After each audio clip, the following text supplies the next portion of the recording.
Pop culture commentators like myself often discuss how celebrities won't speak up about the woke far left policies that entertainment companies are pushing. So I thought today I would highlight the co director of Aladdin who is criticizing the direction Disney is going. 'Cause I've been living life right like I could just die any minute. Don't pull right down the side. Hi everyone, welcome to the StudioJake vidcast. I of course am your host Jacob Airy. This is the place where I talk about all things pop culture. Be sure to like, share, and subscribe. If you're watching on YouTube, consider becoming a channel member. All right, so diving right into the topic.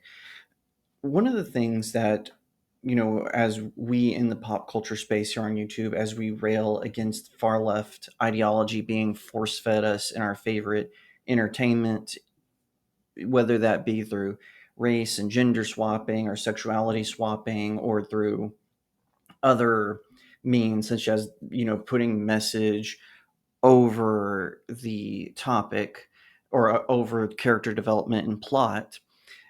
We complain about that a lot. Very few Hollywood celebrities have spoken out against that. I mean, you can name them, right? Matthew Marsden, Jerry Seinfeld, James Wood, Nick Searcy, and some of them, like Denzel Washington, Chris Pratt, while some are getting, their phones aren't ringing for roles anymore, others they're still getting roles. It's very weird, the pick and choosing. I guess it's just all money based, which is what we all suspected, right?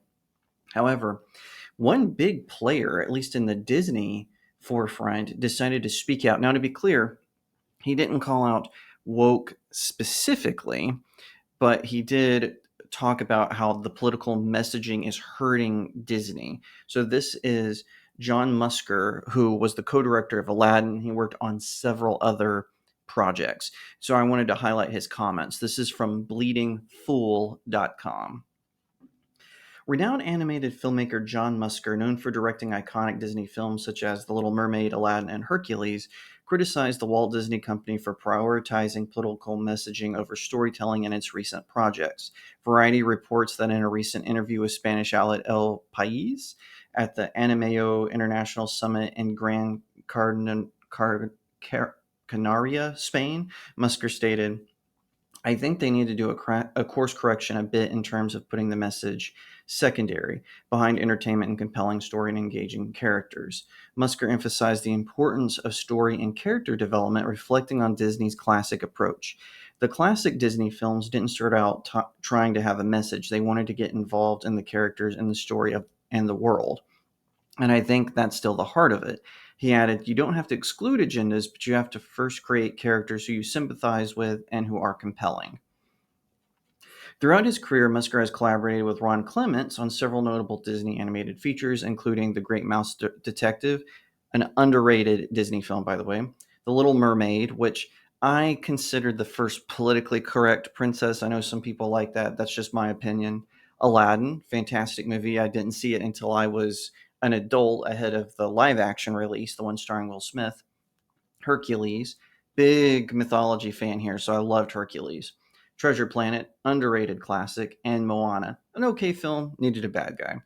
They also directed The Princess and the Frog, which received mixed reviews for its portrayal of Disney's first black princess. Musker addressed this saying, we weren't trying to be woke, although I understand the criticism. And then they have his full quote here, which I'm going to read. The classic Disney films didn't start out trying to have a message. They wanted you to get involved in the characters and the story and the world. And I think that's still the heart of it. You don't have to exclude agendas, but you have to first create characters who you sympathize with and who are compelling.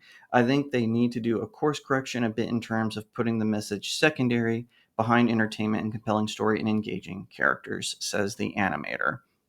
Now, going back to some of the titles, he mentions Princess and the Frog, people criticizing it for being woke. I didn't think it was a woke film. In fact, I would consider it, along with Rapunzel, to be the last of the classic Disney. Because you go from those two to Frozen, which, by the way, I like Frozen, although the Let It Go song has run its course with me. But with Frozen, it was different because there wasn't really romance involved with the main character, that being Princess Elsa. And then Frozen 2, Moana, and Raya and the Last Dragon, they come along and they kind of moved away of the format of having an evil villain. And I think that's something that's missing from a lot of the modern movies. They want to make it postmodern where there's not really a villain, it's just all in perspective. And I think that's dumb. And this guy nails the head on the coffin. And like I said, he doesn't talk about Disney being woke, just that he is criticizing how they are putting the message over the storytelling. And I think that is what is ruining a lot of Disney. They want to force feed you this agenda, this propaganda from the far left, instead of just giving you good, solid entertainment, and then get mad at you and gaslight you when you reject it. We're seeing this especially with Star Wars, Marvel, DC Universe. It's all culminating because they want those big fat checks from organizations, that are basically Bond villains at this point, places like BlackRock. And that's just my opinion, but I do see nefarious things at work to try to change how we perceive our entertainment. And good on Musker. A lot, like I mentioned earlier, a lot of celebrities are hesitant to talk about this takeover. And it's really sad to see a lot of them just dive right in, even if they don't believe it. They just want to go on all in because they're afraid they'll lose roles or they'll lose awards or whatever it is. So they won't talk about it. And the ones who have been brave enough, they get canceled or their phone just stops ringing. And that is really a shame to see. So good for Musker for speaking out against what's going on at Disney. Hopefully they'll listen to him because he is a giant in the animation industry, and I hope that they will course correct. But as long as Bob Iger, Kathleen Kennedy, Kevin Feige, as long as they're still at Disney, I don't see that happening. Hopefully, though, it will happen at some point in the future, but who knows? If you liked that video, be sure to like it, share it out to all your friends, leave me a comment, tell me how I'm doing, and subscribe. If you're watching on YouTube, ring that little bell so you get notifications, and consider becoming a channel member. We get all kinds of perks. Once a week, I do a members exclusive release for a video before it goes to the general public, so you get to watch it first. I have a ton of other projects in the work, some member exclusive stuff. You get all kinds of perks, and I'm going to be doing more live streams.